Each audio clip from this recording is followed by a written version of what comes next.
and welcome to the NBA Daily, presented by Amazon Prime for January 23rd, 2026. I'm Dave DuFour here with Es Baraheni. Coming up, the Warriors are in even bigger trouble after last night. We're going to talk about that a little bit. The Clippers looking kind of hot. And Tony Jones is here again to talk about Joel Embiid, and we're going to wonder, is he back? Good morning, everybody. What's up, Es? How's it going, buddy? Morning, man. Yeah, always good. Great night in the NBA again. Yeah. A little bit of a scare. Let's be honest here. Rivalry week is kind of not that great, right? It's a marketing thing. Sure. That's what it is. Yeah. I mean, what did we have? We had the Oklahoma City Thunder versus the Milwaukee Bucks. Yep. The other night. The Charlotte Hornets rivalry versus the Cleveland Cavaliers. Yeah. Which is just for the we got Hornets Magic. That is actually a rivalry, right? Yeah. You know, any of the newer expansion teams, it came in around the same time, only a few years apart. I can't think of classic Hornets Magic games. I'm sorry. Well, no, but it's funny because they've probably played more inconsequential games against each other than maybe any two other franchises in the league, right? You know what it is? They gotta make divisions matter more. That's the thing. Like maybe they need to weight it. But then the problem is just like this East-West thing where you get an East team. I mean, the Phoenix Suns, currently the 6th seed in the West, they would be the 2 seed in the East, right? Like I think if anything, you want to get rid of that and go to a more balanced schedule. The truth is, I think that the individual rivalries is where they try to go. Yes. When you don't have a natural one, like Chicago, Milwaukee, that's a rivalry. Great. I think the only thing that's closest to a rivalry that we have right now is OKC San Antonio. And can you even call it a rivalry when one of them is a champion and one of them has not made it? One of them has won 3-1 this season. I know, right? One of them's on the way up. The other, the old champ, falling down. Okay, I see. I get what you mean. I see what you're doing. Now, we did get a rivalry game last night between the Lakers and the Clippers. And let's just start there. Clippers get the win. Lakers fans will be mad you call that a rivalry, by the way. I agree with that. I'm actually going to get there because this game was at Intuit Dome. Steve Ballmer's sitting courtside, and as it sounds like a Lakers home game in there. Absolutely. I mean, we can pick on the Clippers all we want for certain things. This one's just something they're never going to get past. Unless they leave the city, state of California. Right. Take them to Seattle, right? Like Ballmer and Microsoft guy anyway. But the Clippers, they're 8-2 now in their last 10. They hold off the Lakers, who actually went on a great run in the second half, the third quarter, beginning of the fourth quarter of this game, which was the most entertaining portion, Crazy moments from LeBron James, the coast-to-coast dunks, the athleticism, what you expect. Luka hitting ridiculous fadeaway threes. I mean, the Lakers, they put together everything there in that comeback. Yeah. Jared Vanderbilt, cutting off of Luka and LeBron, like making plays happen. But the Clippers were able to hold on. Kawhi Leonard came back last night after missing a couple games. What do you think about how Kawhi looked? Yeah, Kawhi looked like Kawhi. Obviously, they were kind of cautious with putting him out there, minutes restriction-wise. He only played 25 minutes. It's sort of expected for a guy who obviously has a bunch of lower body injury history. I kind of want to see how he incorporates himself within this offense because at the end of the day, all of January, the Clippers have been a top 10 offense. Now, part of that has been with Kawhi, right? So it's important to mention that. But I think overall, like, this team is clearly surging. They've got themselves to a play-in spot already. This is a team that started the year, 6 and whatever it was. This was a play-in preview last night. Right? I mean, the way I looked at it. Yeah. And if I'm the Clippers, do I even care if I play at home for that play-in game? It doesn't really matter all that much. Yeah, the wall. I couldn't hear the wall, man. No, the Lakers fans completely negated the wall. That was something else. To the point about the Clippers, though, I will say, I think they do have, and we've talked about this over the last couple of weeks, but they have some found money with their rotation players in Kobe Sanders and Jordan Miller. And on top of that, John Collins is playing some really, really good basketball, especially offensively over the last month. Like the shooting has popped from him in a major way. Yeah. So Brook Lopez bounced back quite a bit from getting DNP'd. I will say in this game last night, James Harden and the starters that were not Kawhi were excellent. Kawhi on the bench struggled. That was kind of where the Lakers really triggered their comeback. But, that's going to happen from time to time. Clippers, though, I mean, again, play-in team. I expect that they're going to make a move or two at the deadline. John Collins is a guy with a contract that, is expiring that could maybe net them a player. Bojan Bogdanovic, who we've talked about quite a bit as being a guy who's probably getting moved at the deadline. But Clippers, now we got to start paying attention to them because they probably weren't as bad as they started out the season. Definitely. And now they're sort of course correcting. Right. Well, Zubac bouncing back has been really big for them. The Harden Zubac pick and roll combos has been huge. Not bouncing back. The Golden State Warriors. They lost to the Mavericks 123-115 last night. But it's not the loss, it's the way that they lost. They're now going to be without Jimmy Butler for the rest of the season and, part of next year. Jonathan Kuminga was a bright spot, actually. Yeah. The last couple games. He had 21 off the bench the other day. He had 10 points in the first 9 minutes of the game. Or plus 18 tonight. In his first 9 minutes played. Yeah. But landed awkwardly or took off awkwardly on a layup and stepped on a defender's foot. And it seems like he has a knee injury now. So we're kind of going to hold our breath and see if Jonathan Kuminga, who was going to be bailing the Warriors out potentially for the rest of the season, whether he's going to miss any time. And it just feels like this might be the straw that breaks the camel's back.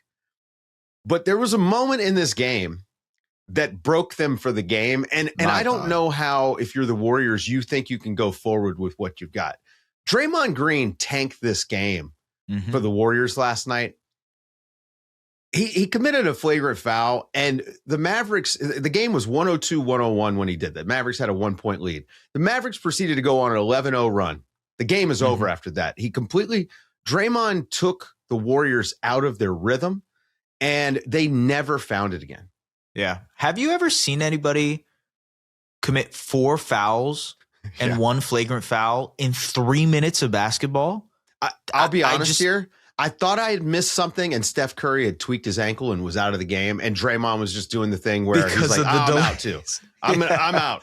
And he started yelling at the refs. He did the flagrant thing. Then he had another hard foul that they went and looked at because, hey, you're Draymond Green and you're kind of hot right now. I mean, look, they talked about this. Brent Barry talked about it a little bit on the broadcast. I mean, there's a point in which, was it Brent Barry? It was Brent Barry. Okay. Just double check. Yeah. But he talked about it a little bit on the broadcast where, he talked about how he's just got to get past this, right? He was stuck on it. The whole team gets stuck on it. You've got your entire team, your coaches pulling you away on this fairly inconsequential play. I mean, he hit, I would say this, the contact was certainly exaggerated, but he threw a chicken wing elbow when he was trying to tag Powell cutting to the basket. So, I mean, you're in the wrong. You committed a foul. Maybe it's not flagrant and you want to argue that point, but you're not going to get there. The other aspect to this is, and this doesn't just apply to this game, but it's insane what Draymond gets away with when it comes to talking to the officials, because you can clearly see he is screaming at the referees, and there is a leeway that he gets that truthfully no other player in the NBA is allowed to yell and berate a play an official like that. Luka Doncic is a close second. Luka is a close second. I agree with you. Yeah, those two probably get the most. Maybe it's one of those things where it's like, dude, we would have to eject you every single game. And you can't do it because people pay money to see these guys, right? Like, I mean, and I don't want that to be the case. I just would love it if Draymond didn't take his team out of the game. Right. And I do wonder, though, if this is a snowball effect. Because, look, the Jimmy Butler injury, Kuminga now hurt. We don't know anything on Kuminga, right? Right. But I am waiting with bated breath to see how this impacts the Jonathan Kuminga trade sweepstakes. Right. And then on top of all of that, you have Draymond Green. You have Steve Kerr on the final year of his contract. Steph just talked about Jimmy and how that can change the complexion of your season. Yeah. What if they tank? I mean, what if the Warriors just tank this year? I'm pretty much there with you, S. I mean, I know that this is just an idea, but look, they're right now, playoffs start today. You're the 8th seed. So you're a play-in team. Right. And that's today. There's a good chance that the Grizzlies make it to the play-in if they don't trade Ja. Clippers are surging. We just talked about them, right? Clippers are in the play-in now. Yeah. I think that the Warriors could drop out of the play-in race if they move some guys. The thing about it is, you got Steph Curry. Yeah. Even in the game, in the game last night, Steph Curry doing ridiculous things, and you're just thinking, well, okay, they've got Steph. They can still win this guy some help. Yeah. I don't know. It's pretty incredible. I will say, the way the basketball gods have worked over the last year, if you look at the Dallas Mavericks as an example of trading Luka Doncic, then being gifted the first overall pick, if the Warriors don't trade, I'm not saying trade Steph Curry, but tank out the year, the basketball gods might be in your favor. Yeah, it's a shame there's no loan system like there is in European soccer. Because man, it'd be great to see Steph playing just on a better team. Frankly, doesn't even have to be a title just for contender. half the season. Better team. Yeah, period. It would be nice. Anyway, guys, better team coming up after the break because Tony Jones joins us to talk about the Sixers' big win over the Rockets. Joel Embiid, Tyrese Maxey called him MVP.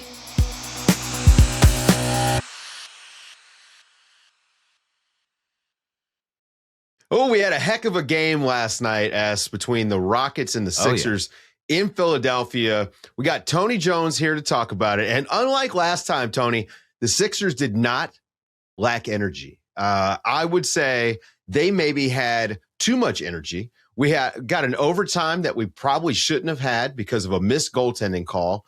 A wild game, but at the end, the Sixers win 128-122 over a Houston Rockets team that I keep hearing are actual contenders, Tony. What'd you think about the Sixers? Let's start with that goaltending call.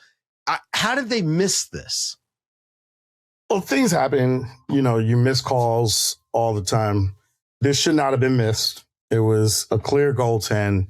It was really obvious. It's not a call that should have been missed in real time. But Nick Nurse made a salient point after the game, which is, if there's any indecision, if it's close, you're supposed to call it. And then that triggers the review. Yeah. You go and review it, and then you get the call right one way or another. That's how it's supposed to work. This play worked badly for, John Goble and his crew on multiple ends. Number one, they missed the initial goaltend. Mm-hmm. But number two, they awarded Houston a timeout before Houston actually had possession of the basketball on the impending scramble. Philly won that impending scramble, and had there not been a whistle, VJ Edgecombe would have had a wide open three at the top of the break to win or lose the game in regulation. So the Sixers, kind of got hosed on two ends. Mm-hmm. The goaltend that should have happened, and the inadvertent whistle, as it turned out, that disadvantaged the Sixers as well. Ironically enough, Houston's best path to win this game probably comes if they make the goaltend call. That's right. Because they make the goaltend call with 3 seconds to go. And they got an opportunity. They get a timeout, and you have 3 seconds to get an opportunity, and you have Kevin Durant on your team. And we all know what happens when road teams have to go to overtime. Chance. They shoot the three. Mm-hmm. They don't shoot the two. Yeah. So Kevin Durant would have gotten a shot in all likelihood to win or lose the game. Man, I thought it was crazy because the NBA, by the way, the officials now have these microphone/headphone things that they are trying to implement into their officiating in general. That's to try to keep games going a little bit quicker, review calls faster. But it also should be implemented in moments like this when there's a clear miscall or a clear, what is the point of having this instant communication with Secaucus if you aren't able to relay information that fast and also get a call that's going to potentially flip the game? But again, I think on this one in particular, with the goaltend, it's just if you don't call it, there is no mechanism to do any sort of replay, period. Which is why I think we've seen rightfully so many smart referees where it is bang, bang like that. Let's just go ahead and call it and look at it. Yeah. But again, I mean, you have a few downstream sort of side effects to this. Like you mentioned, Tony, Sixers don't get a chance to get the ball. They don't get a chance to get the kick out. You don't get the Rockets getting a final possession. Instead, we got overtime. And the Sixers, as soon as it went to overtime, I told S, I was like, the Sixers have this wrapped up because they have Tyrese Maxey. But also, Joel Embiid was pretty insane in this game. He winds up playing 46 minutes, 32 points, 15 rebounds, 10 assists, 2 blocks. I don't even know. When was the last time Joel Embiid had a game like this, guys? Joel Embiid said something hilarious in the locker room behind this. This is January 22nd. This is the 2-year anniversary of his 70-point game. Right. Okay. So, he has 32, 15, and 10 tonight. The 15 is the most impactful number because he hasn't been rebounding this year. Yeah. He's actually been scoring. Like, he's obviously been scoring really well. But, the rebounding is a sign of how healthy he's getting. Now he's starting to rebound the ball, not only rebound the ball, but rebound out of his area. He's spent years being one of the best rebounders in the league. And that part has been way down this year. So, the fact that he got 15, I believe this is his season high. It's his first triple-double of the season. It's showing just how well he's starting to play and how well he's starting to feel. But in the locker room, he said a couple of things on this. Number one, in terms of the goaltend, he said, this is why we have reviews. And it's really frustrating, disappointing that they didn't get this call right and that, they didn't get the calls right with all of the mechanisms that we have in our game in order to get calls right. But the second thing, which was really hilarious, was, because January 22nd is fast becoming a really important day in the Embiid family, he said that he and his wife are probably going to try to time a kid to be born on January 22nd. It's hard to do that. It's tough. That's one day out of 365. To be born? Listen, he said he's going to go home. He's going to talk to his wife. He's going to try to time it out and see what happens. Okay. So, well, they're going to be in the playoffs in April. Yeah. So you did the math quickly. Nice. Good job. 22nd There's only 12 months, S. Come on. It's not like I'm doing calculus here. January 22nd is a good day for Embiid. I mean, 2 years ago, he scored 70. Yeah. Now he's back after, going through hell and back for 2 years. Now he's back and he's getting a 32-point triple-double against Alfred Şengün and the Houston Rockets. So, hey, why not try, try your luck. See what happens. See what happens at the point of conception and see how close you get. So, that's Tony, I thought overall that you're completely right. By the way, this is his season high in rebounds, 15. His previous was 14. And you look at the connection between him and Tyrese Maxey. Maxey had 36 in this game. The two-man action, the pitch-ahead stuff that him and Maxey run. Obviously, Joel is such a great screener just because of his size. But it feels like when Joel has a good game and when he's able to still look like an MVP version of himself, it doesn't take away too much from what Maxey provides on any given night either, right? Yeah, I think the guy who kind of offensively the usage falls by the wayside ends up being VJ Edgecombe. So against last game that they played against the Phoenix Suns, they lose that game, obviously. But no Joel Embiid. VJ has 25. Right. I believe he has 17, 18 shots. His usage is way up. His pick and roll touches are way up. He's basically catch and shoot when, everybody's there. And that's fine because he's a rookie. Sure. But I do think that VJ is so dynamic that I think that they need to figure out a way to keep him busy. Even when everybody... He could learn from Kelly Oubre. Yeah. Right. Well, Kelly doesn't care who's on the floor. Yeah. He lets that thing fly. Yeah, absolutely. And Kelly doesn't. But the thing about it is Kelly, he plays with so much energy all the time. Yeah. He creates a lot of his own stuff in transition. I think Edgecombe with his dynamic athleticism could be, he could be a guy that's able to do that. But how do they make this work? Right. Because you need VJ to develop. Yeah. And you've got this all NBA point guard in Tyrese Maxey. He is an all NBA level point guard.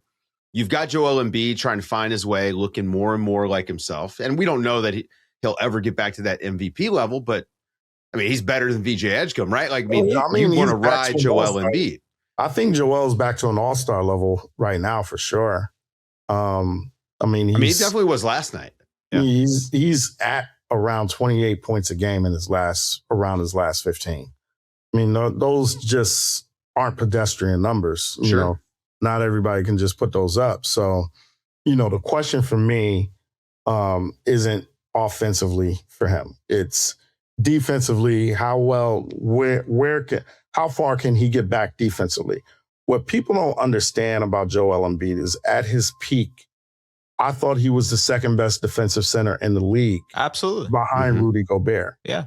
And I thought that he was the second best rim protector in the league behind Rudy Gobert. And he was also an apex rebounder. That's where he's taken more of a dip than anything. You know, he could still go out and drop 30 a night. Right. And he could still go out and score with the best of him. But his lateral movement side to side is taking a real hit. You saw that tonight, right? There were a lot of moments. They were trying to. They got him moving. You know, the Rockets got him moving, and you know, I think Nick Nurse deserves some credit in terms of, you know, he came up with some creative strategies. You know, he stuck him on Jabari Smith a couple of times. Then they started bringing Jabari up to screen for KD, and that, you know, he had got to go away if you from bring that. Jabari up the screen, guess who's not coming up the screen? Sengun. Right. And Sengun's a much better screener than Jabari Smith. And if you hit Sengun on the short roll, he's one of the best short roll players in the league, and Jabari Smith isn't. So, you know, it by putting Embiid on Jabari Smith, you're going to give up some catch and shoots, but you're going to keep him out of the primary action, which is what you want to do. Yeah, but you know, they feast and drop, right? Like this is the thing with a guy like Embiid, is that you want to play him drop 75% of the possessions if possible. So when you do bring him up for that high screen, it's easy for him to drop down. What are they going to do at the deadline? Are they going to make any moves? Like, you see him adding any pieces? Or, I mean, this is a playoff team that they're going to compete. They also have to convert some contracts, right? Because they've got a couple of guys, right? Yeah. I'm expecting them to sign a couple of two-ways, or at least one two-way, not a couple of one two-way, because they only have 2 games left with Dominic Barlow and Jabari Walker on the floor in uniform at the same time. Otherwise, they got to figure out something out and convert them. But if you sign a two-way and you give that two-way, I mean, you sign a 10-day, you get that guy 10-day, roll him over, you know, then that goes up to about 16, 17 more games. Yeah. You know, before they have to make a decision, especially, you know, Jabari Walker's been terrific. I think that he's been good enough to be converted. Dominic Barlow's their 6th best player. Yeah. I mean, he was starting for him. Yeah, he's starting. He's like legitimately the 6th best player on this roster. And, you know, I mean, that's just they're going to sign him. That's the fact. Yeah, it's the fact. Breaking news from Tony Jones that the Sixers are going to sign their 6th best player at least through the rest of the season. That's pretty good news. I mean, but do you see him like making a deal? Is there a deal to be made for them? This is my opinion. If you came into the season and you said, all right, let's say, so what do we think? Joel Embiid is 80% of himself? Yeah, sure. Somewhere around there. Yeah. Okay, let's say Joel Embiid is going to play consistently and he's going to be 80% of himself. Tyrese Maxey is going to play at an MVP level. Paul George, while his scoring is going to be down, his defense is going to be terrific. Was great last night. Absolutely. Yeah. Defense is going to be terrific. Kelly Oubre is going to have a career year scoring the basketball, and he's going to knock out all of the Kelly Oubre plays that he does to sink a team. So he's not doing the Kelly Oubre stuff. And VJ Edgecombe is going to be, at worst, 3rd best rookie in the NBA. Yeah. What do you say to that? You say, I would probably say the Sixers have a chance to win the championship is what I would say at the start of the season. At least have a chance to compete in the Eastern Conference. Yes. Yeah. Okay. If I'm the front office, you got to go for it this year.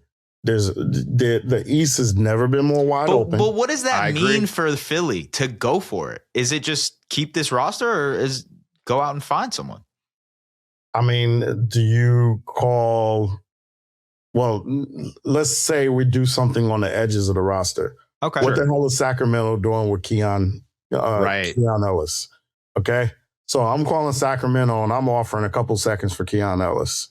Okay. And, some matching salary or whatever. Yeah. Or if you want to swing big, I call New Orleans and say, what do you need for Trey Murphy? And see if you can meet it. If you can meet it, you can meet it. If not, start with Paul George it's probably Paul George. But I don't want to trade Paul George, not with how well he's played defensively. Right. Even with his contract, I don't want to trade Kelly Oubre because of how well he's played. Yeah, it's tough to rationalize that. Yeah. So, I mean, but I think Keon Ellis, with his point of attack defense, his ability to knock down a shot, I think he, if you put him at the edges of this rotation, he helps the rotation a lot. Yeah. So, and you don't have to give up much theoretically to get him. And then you don't lose that elite shooting that Paul George is capable of, right? I mean, he's at like 37% on the season. Right. So it's just a little bit down from his peak, but Paul George that guy makes shots. Zone. Yeah, Paul's he looks great. Comfort zone this year right now because he gets to play, he gets to be three. Yeah. Mm-hmm. He gets to come out, he gets to defend. We're like, oh my God, Paul George is taking 3 shots through 3 quarters. But he was huge in the overtime because Houston stopped paying attention to him. Mm-hmm. And he was huge. He made a couple of huge baskets. They finally put him on Durant. And he got like 3 or 4 stops on Durant. He's fine with letting Tyrese and Joel do the heavy lifting offensively. And he kind of blend in and kind of filling in the gaps. If you're a cynic, you're going to say, well, we're paying him $35 million to do that. Yeah. But, you're still getting the contract's already been signed. Yeah. He's better at being Tobias Harris than Tobias Harris. Okay, respectfully, I'm not so sure about Dave that. Dave is a big Tobias Harris believer. It's a conversation for You're a doing different this day. to the wrong That's podcast, right. Tony. I will ask you, Tony, just one question here. All right. If you had a crystal ball looking forward to the end of the season for the Philadelphia 76ers, they're right now 5th in the Eastern Conference as we speak.